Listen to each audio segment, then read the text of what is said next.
Setelah Pantai Kuta diserbu sampah kiriman, kini giliran Pantai Sanur dan pantai lain yang dipenuhi sampah. Kurang dari 5 menit, saya sudah menemukan sedotan plastik sedemikian banyak. Sampahnya datang dari laut, kemungkinan besar sampah itu datangnya dari Jakarta. Nah, kalau sampah itu datangnya dari Jakarta, kemungkinan besar sampah itu sampah kita. Oh man, it's freaking strong.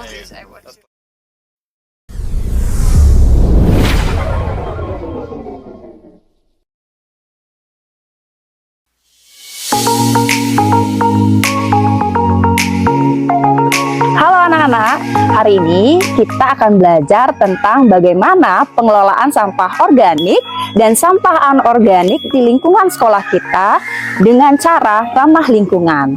Nah, setiap hari kita akan pasti menemukan sampah, baik itu dalam proses pembelajaran, dalam belanja di kantin, maupun dalam penataan taman di sekolah kita.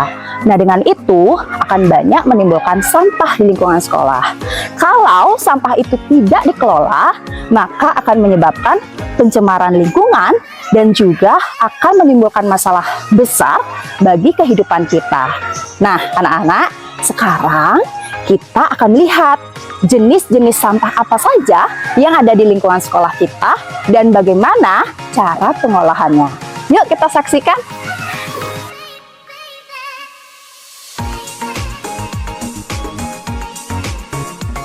Jenis-jenis sampah yang kita ketahui ada 3 jenis sampah, yaitu sampah organik, sampah anorganik, dan sampah residu. Sampah yang ada di sekolah kita yang paling banyak itu adalah sampah organik dan sampah anorganik. Untuk mengatasi masalah sampah di lingkungan sekolah, maka kita harus melakukan yang namanya pengelolaan sampah itu sendiri.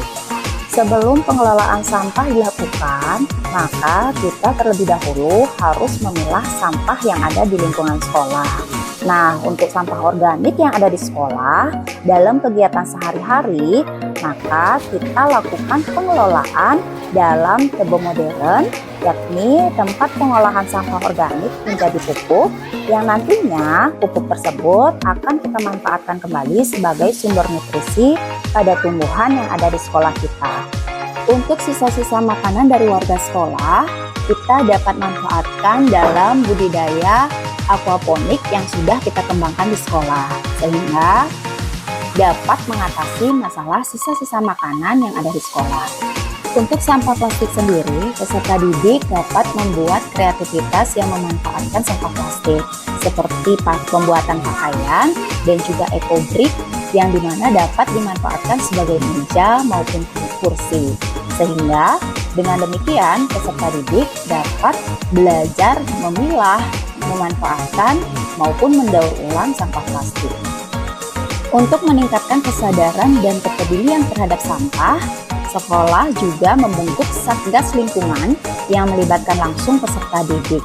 Dengan demikian, peserta didik dapat memahami secara mendalam bagaimana pentingnya menjaga kebersihan, terutama dalam pengelolaan sampah di lingkungan sekolah.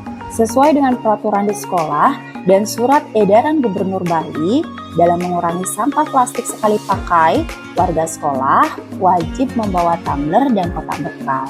Di sekolah sudah disiapkan air galon yang kita sebut sebagai air kejujuran. Air kejujuran ini dapat digunakan untuk mengisi ulang tumbler yang dibawa oleh masing-masing warga sekolah.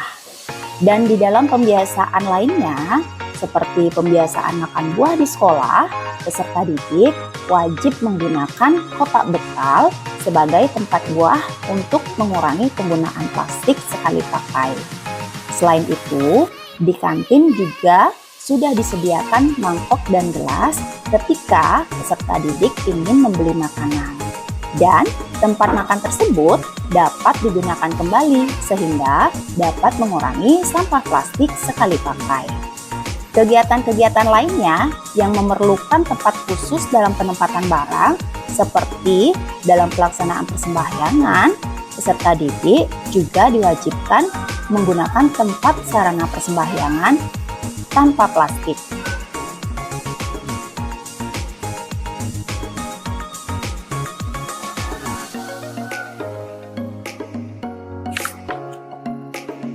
Nah, anak-anak, itu dia tadi jenis-jenis sampah yang ada di lingkungan sekolah kita dan bagaimana cara pengelolaan sampah itu sendiri. Nah, sekarang kita sudah tahu bahwa bagaimana pentingnya pengelolaan sampah dalam kehidupan kita. Maka dari itu, ayo kita bersama-sama jaga lingkungan kita dan wujudkan Bali Bersih Sampah.